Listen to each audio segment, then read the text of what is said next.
გამარჯობა, ჩვენ ვიმყოფებით ბერი ანდრიას ფონდის ბედნიერ სახლში, სადაც აი ამ წუთას ძალიან რთულ გზას გადის ბევრი ბავშვი. აქ ასევე იმყოფება მათი მშობლები, რომლებიც ძალიან გაგიკვირდებათ ალბათ თუ გეტყვით, რომ არიან ძალიან მშვიდები და აბსოლუტურად სხვა დამოკიდებულებით გადიან იმ გზას, რომელიც ჩემთვის ერთ დროს ალბათ იყო შემზარავი, იმიტომ რომ არსებობს სტიგმა, არსებობს შიში და არსებობს, არ ვიცი, რაღაცა უხილავი ენერგია, რომელიც თითქოს გვაშორებს და არ გვინდა ამ რეალობასთან შეხება. ეს არის რთული მძიმე სენი, რომელიც ხშირად სრულდება ისე, როგორც არ გვინდა ჩვენ. მოკლედ, დღეს ჩვენ ვიწყებთ გადაცემების სერიას, სადაც უფრო დეტალურად გავიგებთ, რა ხდება ამ არაჩვეულებრივ ბედნიერ სახლში, რა სივრცეებია, შემოსული თანხა სად მიდის, რა გზას გადიან თავად ბავშვები რეალურად. გავიცნობთ ალბათ იმ ბავშვებსაც და იმ უმოზრდილებსაც, რომლებმაც დაამარცხეს მძიმე სენი. გავიცნობთ მკვდარ დედებს, რომლებიც აგრძელებენ ამ სივრცეში თავის ყოველდღიურობას და ბედნიერები არიან ამით. მოკლედ, ამ სახლში ბევრად მეტი რამ ხდება, ვიდრე თქვენ წარმოგიდგენიათ და მე მინდა რომ ხშირად ვიფიქროთ ამაზე, ხშირად გაგვახსენდეს, რომ ჩვენ შეგვიძლია მათი დახმარება, ჩვენ შეგვიძლია მათი ცხოვრების გაფერადება და ჩვენ შეგვიძლია მათი ცხოვრების ხარისხის აწევა. პირველ რიგში ცინა მინდა გითხრათ, პირველ რიგში მადლობა, რომ მე მოვხვდი აი ამ ადგილას. ეს დაემთხვა ალბათ, არ ვიცი რატომ ხდება ეს ყველაფერი, მაგრამ ფაქტია, რომ მე მადლობა მინდა გითხრა ამისთვის. მეორე, სიცოცხლის ხიდი. რატო სიცოცხლის ხიდი?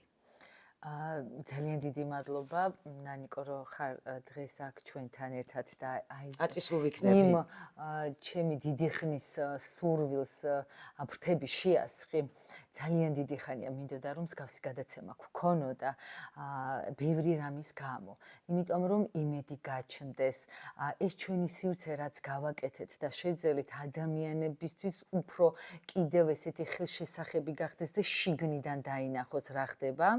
და დამთხევაც ვერ ვიტყოდი. მე დარწმუნებული ვარ, რომ ღმერთმა და მამა ანდრიამ გამომიგზავნა იმ დღეს შენი თავი, რომ მოხვედი, ამ ოთახში შემოხვედი და თქვი, როგორი კარგი სივრცე არის, გადაცემა ჩავწერდიო და აი მაშინ ვიგრძენი ის რომ ყოველთვის ჩემი შვილის სიტყვები, რომელიც მეუბნებოდა, რომ დე შენ ნუ გეშინია, მე ყოველთვის შენთან ერთად ვიქნებიო და სულად რაღაც მეუბნებოდა, რომ აი სადღაც ესე მეტყოდა რა, თითქოს და აი მხარზე მამა ანდრია მიზის და რაღაცებში ძალიან მეხმარება, რაღაცებში არა ძალიან ბევრ რამეში და ყველაფერში. აბსოლუტურად ყველაფერში, იმიტომ რომ მე ვიცი ხოლმე ესე ვეუბნები, რომ დე შენ უფრო ახლოს ხარ ღმერთთან და თუ რამე პრობლემა მაქვს ან რაღაცა ვეუბნები, რომ დე შენ უთხარი რა ღმერთს, ესე მგონია რომ ჩემი შეიძლება არ ესმის და შენი ნამდვილად ესმის. მე ბოდიში მიტა მოგიხადო რომ ალბათ ამ გადაცემაში მე ძალიან ვეცდები რომ არ ვიყო ემოციური პირიქით. ამისთვის არ არის ეს გადაცემა, ვინმე დავამძიმოთ პირიქით, მაგრამ შეიძლება ზოგჯერ გამომეპაროს ეს ემოცია. ადამიანები ვარ და თან კიდევ უბრალოდ აი მამა ანდრიაზე საუბარი ისე მიჭერს ხოლმე ამ ბოლოს, იმიტომ რომ ძალიან მენატრება და ეს არის მიზეზი. ხოლო გადაცემის სახელი ისე მომეწონა და ისე მიხარია ეს სიცოცხლის ხიდი ჩემთვის ძალიან ბევრი რამე არის. სხვადასხვანაირად შემიძლია ავხსნა, ყველა რაღაც შესაძლებელი ჩემთვის ვარიანტზე პასუხი არის. ყველაზე დიდი და მნიშვნელოვანი ის, რომ ჩემ ერთ-ერთმა შვილობილმა ესე თქვა, რომ ფონდი ჩემთვის არისო ხიდი. ხიდის თავში შენ დგეხარო, მითხრა და ხიდის ბოლოში მამა ანდრიაო. და ის ბავშვები, რომლებიც და ჩვენ ვართო ისო, ვინცო გავდივართო ამ ხიდსო და ზოგი ვრჩები ჩვენთანო და ზოგი მივდივართ მამა ანდრიასთან და ის გვეღობება, კიდე ხვდება ხიდის ბოლოსო და ხიდის თავში აგხარო. ისე კარგად აღწერა ეს ფონდი, მაშინ დავუკვირდი და ვთქვი, რომ კი ესე არის ნამდვილად, იმიტომ რომ მე ერთ-ერთი ჩემი შვილობილი თოკოს დედამ მითხრა, რომ მას ესე დაესწრო, როდესაც თოკო მამა ანდრიასთან გავუშვი. პირველი გადაცემა ალბათ ცოტა მძიმე გამოგვიყვება. რომ მეცდირი, მაგრამ არ მეგონა რომ სიმძიმე მატირებს ის, რომ მართლა სულ სხვა ხედვა არის აქვს და აქ სიკვდილის კიბოს და ბევრი სხვა ნეგატიური რამის მიმართ. ხო ასეა? კი, ნამდვილად და ეს ცრემლები ბროდ მონატრების არის და მეტი სხვა არაფერი. და მაშინ მითხრა ქალბატონმა დარეჯანმა, რომ მე დაკრძალვის შემდეგ მითხრა, რომ იცი რა არისო, დამესის რომ მამა ანდრიაო და მართლა მეთქი როგორ თქო და მამა ანდრია ეძებდა თოკოსო და ჩვენი ეს სამაჯური, ფონდი სამაჯური არის და ესო ყველა ბავშვსო გაუკეთეო, მეო თოკოს გავატანეო და რატო მეთქი და ამ სამაჯურით იპოვაო მამა ანდრიამო და წაიყვანა თავისთანო. ნუ ეს ახლა მისი ესეთი სიზმარე იყო და კიდე უფრო გამიღრმავა ამ ამბავმა აი ამ ჩემი პატას სიტყვები, რომ ფონდი ხიდი არის.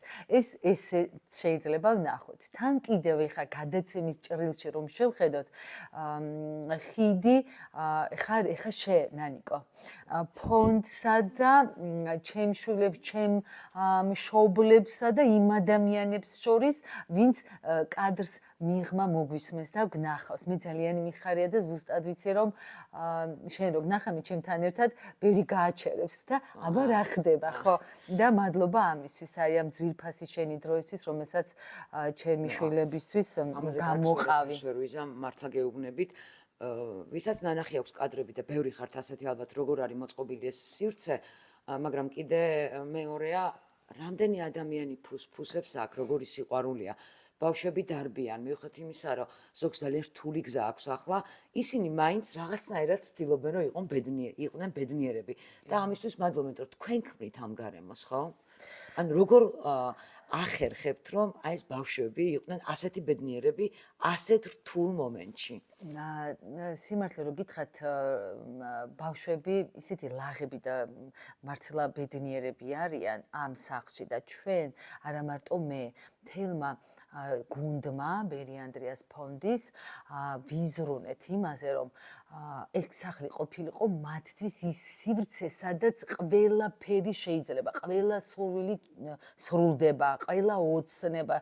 ვცდილობთ, რომ რაღაც ის გიჟური ოცნებებიც კი აუსრულოთ მათ და აქ არ შეიძლება, არ არის, არ წარმოუდგენიათ. ანუ ესეთი არ არის. სიტყვა არ არსებობს.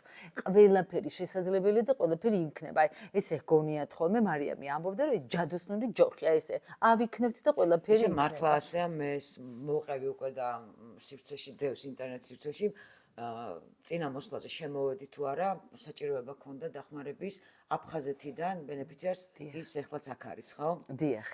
და მართლა დედას გეფიცებით, ალბათ დევიდ კოპერფილდი დაწერილ სცენარშიც კი ვერ იზამდა ისე სწრაფად იმას, რაც ქნა დედა თინათინმა. მართლა წამში იდგა აქ მთელი სამედიცინო, არ ვიცი, ადამიანური რესურსი, ტექნიკური, ყველა აქ იყვნენ და ბავშვს გაეწია ყისიერი დახმარება და გაიხსენეთ ეს თქვენი დახმარებითაც არის, იმიტომ რომ ის ლარი, რომელსაც რიცხავთ, ხშირ შემთხვევაში ეხმარება ამ დროს ბავშვებს, ასეა ხო?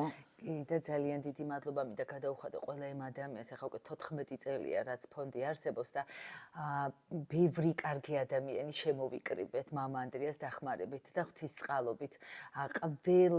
ყველგან რაც ჩემთვის მნიშვნელოვანი არის, ხო, ჯანდაცვის სამინისტრო, მედიცინის მუშაკები, არა მხოლოდ ისინი, სხვადასხვა კომპანიები, ყველამ ვინც კი გაიგო და აქტიურად ჩაერთო ფონდის ცხოვრებაში, ისე მეხმარებიან, რომ ტელეფონით აი წასასვლელი არსად არ მაქვს. უბრალოდ ვრეკავ და ყველაფერი ხდება ხოლმე და სულ ოცულობ და ღმერთს ვთხოვ, ღმერთო შემაძლები ეს, რომ ამ ჩემი შვილების იმედი არ გავაცრო. აი ჩემთვის ეს ისეთი ყველაზე მთავარი არის, რომ ღმერთო ან ისეთი რამე მთხოვონ, რომ მე რაც შემიძლია და გავაკეთო, რომ აი ეგ რაღაცა ეგ არ დაინკრეს მათში, რომ ჩვენ ყველაფერი შეგვიძლია ფონდს და მადლობა ყველა იმ ადამიანს, ვინც ამაში მეხმარება.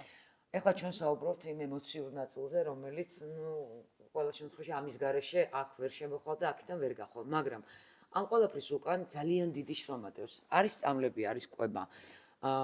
არის კიდე უფრო ალბათ სხვა საჭიროებები, რომლის შესახებაც შესაძლებელია მე არ ვიცოდე. როგორ ახერხებთ, რომ აი ეს ყველაფერი ამ ფერად გარემოში ისე გააკეთოთ, რომ არც ბავშვი შეწუხდეს, არც მისი მშობელი და არც მე ამ წუთას გარედან შემოსული. ეგ კიდევ ცალკე გამოწვევა არის, რომ ფონდი არ იყოს ვინმესთვის დამამძიმებელი. ამაზე ძალიან ესე სერიოზულად ვფიქრობთ, ვმუშაობთ, სახლის იმდენად ფერადი არის, რომ არანაირი შეგრძნება არ არის. თან კიდევ მძიმე ბავშვები აქ არ მყავს. თუ ესე ხდება, რომ ბავშვი მძიმდება, რა თქმა უნდა, სხვა სივრცეში გადაგვყავს, სადაც 24 საათიანი მზრუნველობა ხდება იმ ბავშვებზე და აქ არ არის ეს, იმიტომ რომ იცით როგორ არის, ერთ ოთახში სიცილი, თამაში და მეორე ოთახში ტირილი და კვნესა არ უნდა ისმოდეს პარალელურად. თუმცა არის ხოლმე რომ სტკივად და უბრალოდ აი ამ დროებითი პრობლემა აქვს ბავშვს, მშობელს ეშინია, ნერვიულობს, მით უმეტეს, როდესაც ახალი შეჯახება ხდება დიაგნოზთან, გაანალიზებული არ არის, ჩემთვისაც როგორი რთული იყო და მე ისიც ცოტა უფრო მოკლედ რო გიპასუხოთ, ჩემი გამოცდილება მეხმარება ამ ყველაფერში. მე რა მინდოდა რომ მენახა, ჩემ შვილს რას ვუმალავდი რომ არ გაეგო და აერენახა, იმის მიუხედავად რომ დიდი იყო და ყველაფერს კარგად იაზრებდა, მე მაინც ვცდილობდი რაღაც აი ამ მძიმე შედეგები რომ დამემალა და არ გაეგო, როდესაც ბავშვები გადიოდნენ ამ ქვეყნიდან. ეს გადაცემა კი უნდა იყოს ძალიან ოპტიმისტური, მაგრამ ჩვენ აუცილებლად ეს რეალობა რომ არ წავშალოთ, ისიც უნდა დავანახოთ, იმიტომ რომ იცით რა ზოგ შეიძლება გაუჩნდეს მე ისეთი აზრი და შეგრძნება, რომ აქ ყველაფერი კარგად არის და ჩვენ არაფერი არ გვჭირდება, არ დახმარება. ჩვენ დახმარება იმაზე მეტი გვჭირდება, რასაც კიდევ ვამბობთ. ვცდილობ, რომ არ გადავამლაშო, ზედმეტი არ მომივიდეს. ძალიან არ ჩამოვეკიდო ადამიანებისთვის და მათთვის კომფორტული გავხადო, მათთვის სასიხარულო გავხადო აქ მოსვლა. კი, ახლა როგორ ჟრიამულობენ. ხო, იცინიან და ეხლა თანთხოვეთ, რომ გადაცემას წერდა და ცოტა ჩუმად იყავით და შეგვპირდნენ რომ კიო. კი და კიდევ ერთი თემა, რომელიც ალბათ ძალიან მნიშვნელოვანია, დიაგნოზი, რომელიც ახალი გაგებული აქვს, თქვათ, მშობელს, თავად ბავშვს, მოზარდს. არის რაღაც პერიოდი, ადაპტაცია ჭირდება ადამიანს, ხო, რომ შეეგუოს ამ რეალობას და შემდეგ უკვე დაიწყოს კურნალობა. გიწევთ თუ არა, აი ასეთი მშობლების დაწყლარება, დამშვიდება, ინფორმაციის მიცემა, მომზადება, იმიტომ რომ ცალკეა მშობელი ალბათ, ხო? და ცალკეა კიდე ბავშვი.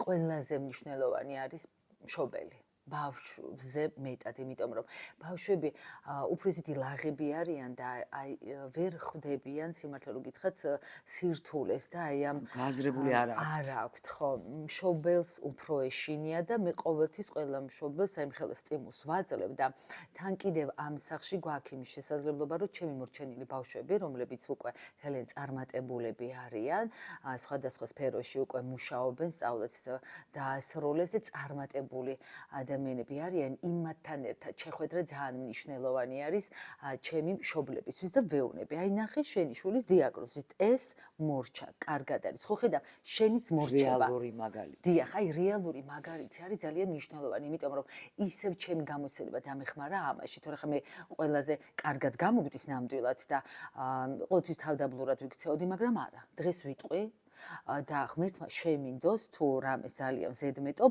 ბერი ანდრიას ფონდი ყველაზე დიდ საქმეს აკეთებს ამ მიმართულებით. იმას კი არ ვამბობ, რომ ანუ სხვებმა შეიძლება მეტი თანხები დახარჯენ, მაგრამ მხოლოდ თანხა არ არის. ეს არ არის მარტო ჩვენ კომპლექსურად ვზრუნავთ ყველაფერზე და ეგ ძალიან მნიშვნელოვანია და ამიტომ მე რომ მეტყოდნენ და რატო ვამბობ ამას და რატო ვაკეთებ? მე რომ მეტყოდნენ, რომ ყველა დედას აქვს კითხვა, ჩემი შვილის დიაგნოზი მორჩენილა ვინმე არის ასეთი, ეს ყველა აქვს ეს კითხვა და მეც რომ ვეკითხებოდი, მეტყოდნენ კი. თუმცა, ჩემ შემთხვევაში ესე არ იყო. მამა ანდრიას სამწუხაროდ ჰქონდა ესეთი დიაგნოზი, რაც მსოფლიოში არავინ არ მორჩენილა, ჯერ ძალიან იშვიათი დაავადება იყო, მერკელის ტიპის უჯრედები ჰქონდა, მგზნობელობის უჯრედების კიპო მამა ანდრიას და თან ხანდაზმულების კიპო. ერთადერთი იყო ჩემი შვილი, 17 წლის ასაკში, ვისაც ეს დაემართა და მორჩენის სტატისტიკა არ არსებობს. თავიდანვე ვიცოდით, მხოლოდ უფლის სასწაულს ველოდებოდით, მე ვცდილობდი რომ არაფერი არ წამიკითხა და ანუ არ ვურჩევდი, გაეცანით? არ გავეცანი. არა, იმიტომ რომ ჩემთვის ძალიან მძიმე იქნებოდა, რომ 100%-ით ვცოდნოდა, რომ არავინ არ მორჩა, თუმცა ჩემმა შვილმა იცოდა. იცოდა ხო? კი, 17 წლის ჩემმა შვილმა იცოდა, ყველაფერი ძალიან კარგად ქონდა გააზრებული და მე მამზადებდა იმ დღისთვის, მან ზუსტად იცოდა, რომ გარდაიცვლებოდა და დღეს კი ზუსტად იცოდა, დილას მითხრა 11 საათზე, ნუ დილას დღის პირველ ნახევარში რა. დედა მე დღეს გარდაიცვლები და 5 და 15 წუთი, როდესაც გარდაიცვალა. დღეც კი ზუსტად იცოდა და ის წელიწად ნახევარი ბრძოლა იყო ჩემი მომზადება იმ დღისთვის, რომ და აი ამ სახლს და ბავშვების დახმარებას სხვანაირად ვერ შევძლებდი, რომ მე მამა ანდრიას არ მოვემზადებიე, რა თქმა უნდა. და ამიტომ ამ სახლში სულ ვცდილობ, რომ აი ეს ყველაფერი გავაკეთო, რაც ჩემთვის იყო დისკომფორტს რას იწვევდა, რაც არ მინდოდა ჩემშვილს და პრაქტიკული გამოცდილება, ხო, და ამიტომ ვამბობ, ყველა მზე მეც ვაკეთებთ, იმიტომ რომ ერთხელ თქვი, რომ ცუდი შეჯიბრი გამოგვევა. სხვა ფონდის წარმომადგენლებს რომ ესაუბრებოდი, შეიძლება ეწყინათ და არ მოეწონათ ჩემი წინადადება, მაგრამ ავხსენი. ცუდი ნუ შემეჯიბრებ, იმიტომ რომ მაშინ ჩემნაირმა დედამ მარტო იცის რა არის გზა არის ეს. დიახ, და სხვა ვერ. აი რაც უნდა კარგი წარმოდგენის უნარი კონდეს, მაინც ვერ წარმოედგენ და ღმერთმა დაიფაროს, ყველა შვილი ჯამრთელი იყოს. ამიტომ ფონდს უდიდესი გამოცდილება ეხმარება, რომ ყველაფერი ესეთი ნათელი და ესე კარგად წარმოვაჩინოთ და ბავშვებსაც და მშობლებს ვაძლევთ ყოველთვის იმის იმედს, რომ ყველაფერი კარგად იქნება და ჩვენ ამისთვის იბრძვით. მე მართლა ამის იმჯერა და გეტყვით ჩემი ერთ-ერთი შვილობილი, მანუკიანი, ბავშვი, რომელიც უკვე რეანიმაციაში იწვა და დასრულებული იყო ყველაფერი, რა ვიცი, დღეს იმას კურდღლებს და ქათმებს უვლის და მირეკავდა ხოლმე და მაჩვენებდა ხან კურდღლებს, ხან ქათმებს და ბედნიერად აგრძელებს ცხოვრებას. ჩემი ერთ-ერთი ესეთი შვილობილი, ჩვენ არ ვიცით რა იქნება. ჩვენ ყოველი წუთისთვის ვიბრძვით და თან ისე რომ გვჯერა, კი არ თავში კი არ ვიდევთ, არა, უბრალოდ დარწმუნებულები ვართ, რომ ყველაფერი კარგად იქნება. და მართლა ასეა, მიუხედავად ამ ყველაფრისა, ამ შენობაში არის ერთი დაფა, სადაც პატარა ღრუბლები არის მიწებებული და ამ ღრუბლებს აწერია კონკრეტული ბავშვების სახელები. ეს ალბათ ყველაზე მძიმე დაფაა, რაც კი მინახავს, თუმცა ესეც ისე მოწოდებული გაქვთ, თითქოს ამ ყველაფრის ნაწილია ჩვეულებრივი. ამისთვისაც მადლობა, რომ აი ამ მძიმე ინფორმაციას ისე გვაწოდებთ, რომ შოქში ჩავარდნის უფლებას არ გვაძლევთ. მადლობა ამისთვის. მადლობა თქვენ და ის დაფა არ შევცვალეთ, იმიტომ რომ ეს დაფა კიდევ ერთ-ერთ ჩემ შვილობას მახსენებს ვაკოს. რომელიც აი გიორგი რო გიყვებოდათ გადაცემის მანქანა. დიახ. და ეს ვაკო, როდესაც სტუმრები მოდიოდნენ და მე ამ დაფაზე საუბრობდი ხოლმე.